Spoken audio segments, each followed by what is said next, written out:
पापी शैतान हो, अब शैतानों के टूटी अभिमान हो। ढेर दिन उड़ले बा पापी शैतान हो, अब शैतानों के टूटी अभिमान हो। करे जा प्रभु जी के माथे पे ताज आवे वाला बा, प्रभु जी के माथे पे ताज आवे वाला बा। रेडी रहा यीशु जी के राज आवे वाला बा, रेडी रहा यीशु जी के राज आवे वाला बा, रेडी रहा यीशु जी के राज आवे वाला बा। वेट करा लेट ना होई, राज आवे वाला बा। Music by Adya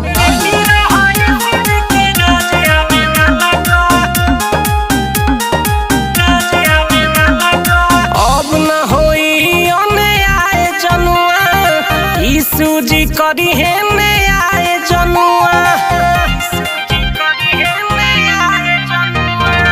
अब न होई ओने आए जनुआ।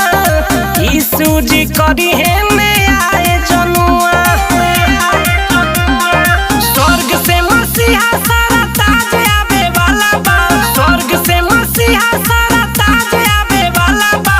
रेडी रहा यीशु जी के राज आवे वाला बा, रेडी रहा यीशु जी के राज आवे वाला बा, रेडी रहा यीशु जी के राज आवे वाला बा। राज आवे वाला बा। Music by Adya रेडी रहा यीशु जी के राज आवे वाला बा, राज आवे वाला बा। पापी रही नया मगन में हो, चली सब यीशु के वचन से हो।